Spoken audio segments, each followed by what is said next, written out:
मुझे नहीं पता, मुझे मेरे पैसे चाहिए। अब तो वो पैसे कहीं से भी ला कर दे, चाहे इसके लिए तुझे खुद को बेचना पड़े या खुद की पत्नी को। धनिया का अत्याचार धीरे धीरे बढ़ता जा रहा था। शकुंतला से ये बिल्कुल भी बर्दाश्त नहीं हो रहा था और शकुंतला ये सब देखकर अपनी बहू पूजा से कहती है, सारा हिसाब तो ठीक हुआ है, लेकिन मुझे समझ नहीं आ रहा कि लाला धनिया का हिसाब इतना ज्यादा कैसे हो गया। बल्कि इस बार तो हमने ज्यादा सामान भी नहीं मंगवाया है।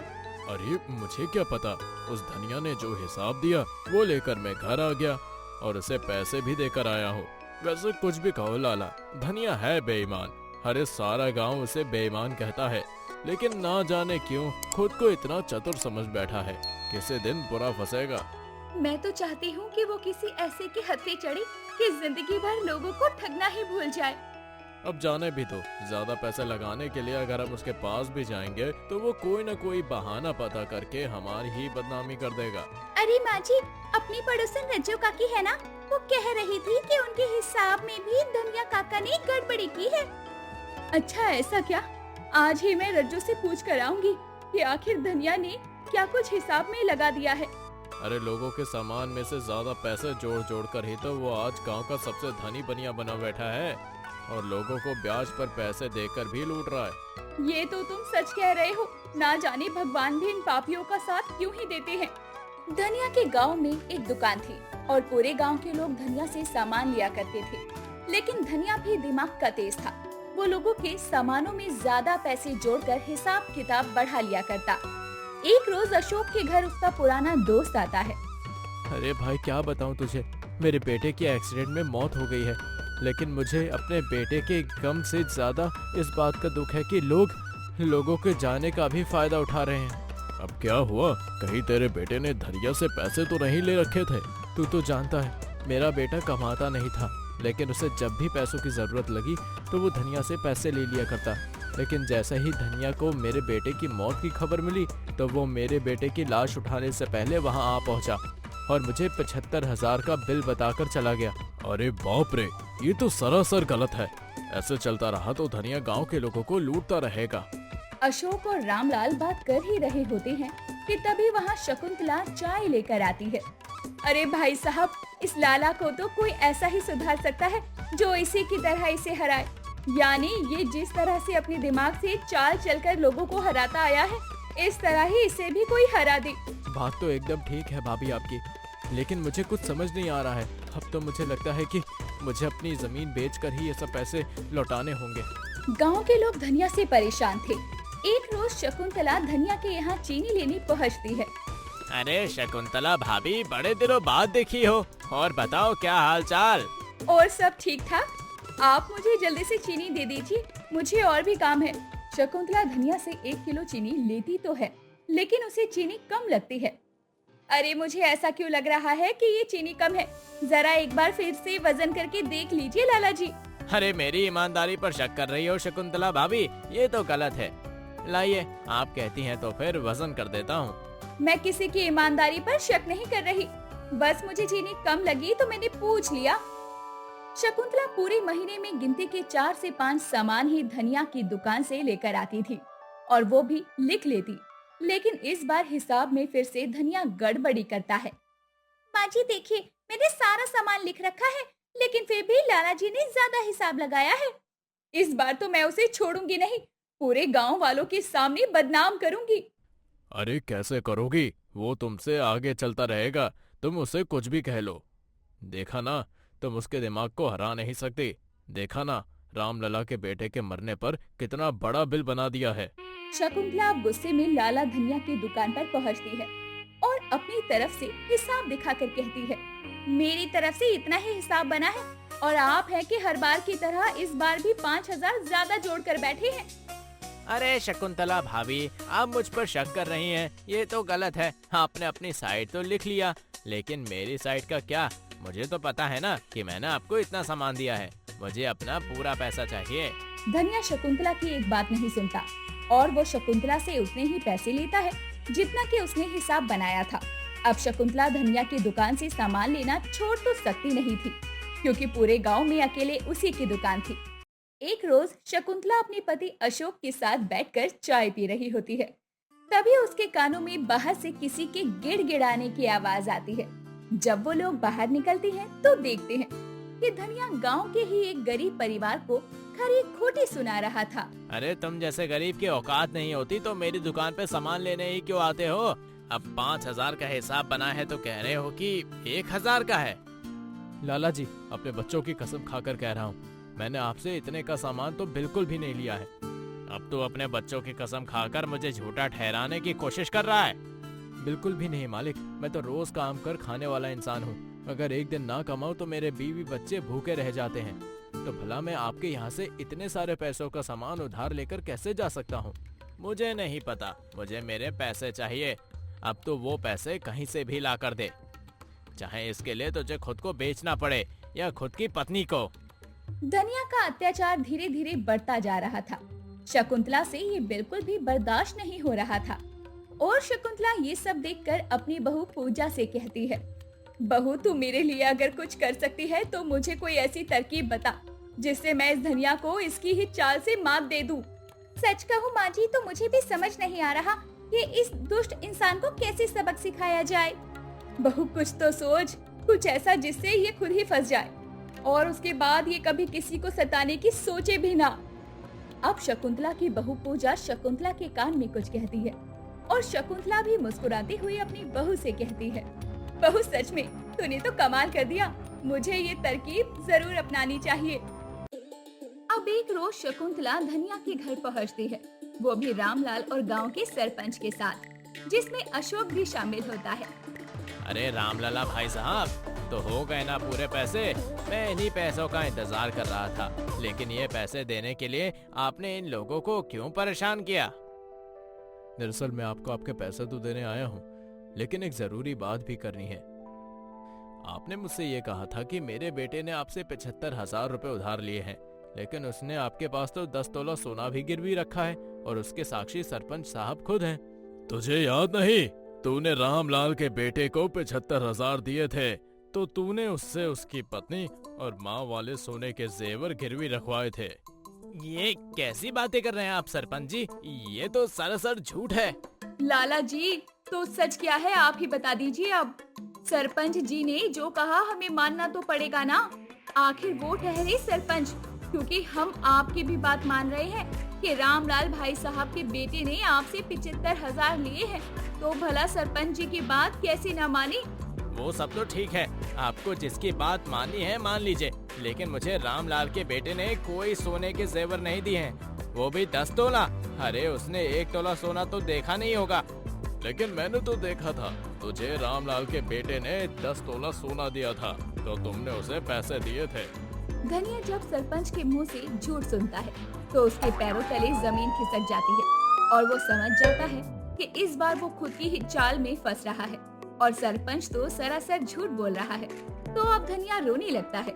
मैंने ये सब झूठ कहा, रामलाल के बेटे ने मुझसे कोई कर्ज नहीं लिया, लेकिन सरपंच जी जो कह रहे हैं वो सरासर झूठ है। ये तो हम सभी जानते हैं कि सरपंच जी जो कह रहे हैं वो झूठ है, लेकिन सच तो तभी सामने आया ना जब सरपंच जी ने झूठ बोला।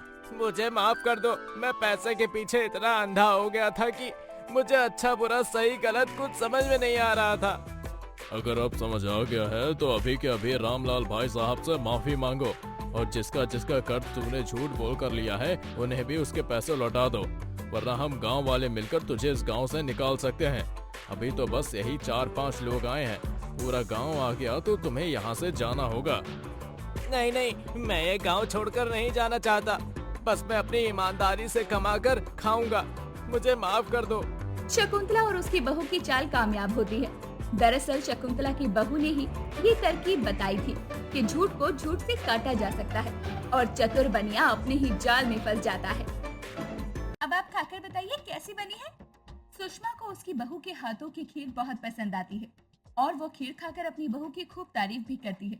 लेकिन सुषमा और सीमा बात कर ही रहे होते हैं, तभी वहाँ उसकी पड़ोसन कुंती का आना होता है। अरे कुंती, कैसे आना हुआ? बड़े दिनों बाद दिखाई दी है, सब ठीक तो है ना? आज समय ही नहीं मिल पाता है तो नहीं आ पाती तुझसे मिलने। और बता तो कैसी है? सास बहू के बीच क्या बातें हो रही है? नहीं, बस वो मैंने माँ जी के लिए एक ही। सीमा जैसे ही अपनी पड़ोसन कुंती को खीर के बारे में बताने लगती है, वैसे ही सुषमा अपनी बहू की बात को काटते हुए कुंती से कहती है, अरे बस बहू तो ये कह रही थी कि इस गर्मी में खीरा खाना फायदेमंद है। हाँ, गर्मी तो बहुत है। वैसे आज क्या बना है तेरे घर में? मैंने सोचा तुझे पूछ लूं, मूंग का हलवा खाएगी क्या? अरे हाँ हाँ, क्यों नहीं, लाई है क्या? मैंने तो बहुत दिनों से कुछ अच्छा खाया ही नहीं है। घर में इतनी दिक्कत चल रही है कि क्या ही बताऊं। अपनी सास और पड़ोसन के पास खड़ी सीमा सारी बातें उनकी सुन रही होती है और उसे अपनी सास की बात पर बड़ी हैरानी होती है। माँ जी को कब डायबिटीज हुआ और घर में कब दिक्कतें आई? माँ जी इतना झूठ क्यों बोल रही है? माँ जी भी ना कितनी लालची हो गई है। अरे सच बोल देंगी तो क्या उन्हें कुछ अच्छा खाने को नहीं मिलेगा? एक मूंग के हलवे के लिए कितना झूठ बोल रही है। सीमा अब अपने कामों में लग जाती है। घर का सारा काम करने के बाद सीमा थोड़ी देर आराम करती है और देर शाम बाजार के लिए निकल जाती है। तभी उसे रास्ते में सीमा की सास की जान पहचान की एक औरत मिलती है। अरे सीमा की बहू, और कैसी है तेरी सास? सुना है बहुत अत्याचार करती है तू अपनी सास पर। आप मुझे कह रही हैं क्या? मैं और माँ जी पर अत्याचार? ऐसा सोच भी कैसे सकती हूँ मैं? अरे कुछ दिन पहले ही सुषमा मिली थी और मुझे देखकर रोने लगी। कहने लगी कि जब से बहू आई है खाने की आफत हो गई है। न पहनने को अच्छा कपड़ा मिल रहा है, न खाने को ही अच्छा खाना देती है। तो फिर मैं उसे घर लेकर गई थी। अपनी 2-4 नई साड़ी दी थी और उसे अच्छा खाना बनाकर भी खिलाया। अरे इस बुढ़ापे में अपनी सास की सेवा करेगी तभी तो पुण्य मिलेगा ना बहू तुझे। मैंने माँ जी के साथ इतना अत्याचार किया। माँ जी लोगों से कपड़े भी मांग रही है, खाना मांगने जा रही है और मुझे बदनाम कर रही है। आखिर ऐसा क्यों कर रही है माँ जी? अरे सुन रही है ना बहू, तू अपनी सास का ध्यान रख। 4 दिन की जिंदगी है, उसमें भी लड़ने झगड़ने से क्या होगा? जी जी आंटी जी, आप कहती हैं तो मैं माँ जी से बना कर रखूंगी। अभी चलती हूँ, मैं सब्जी लेने बाजार आई थी। सीमा को उस औरत की बात सुनकर बहुत अजीब लगता है। अब सीमा घर आती है तो देखती है कि उसकी सास घर है ही नहीं। इधर सीमा उस औरत की बात सोचते हुए खाना बना रही होती है।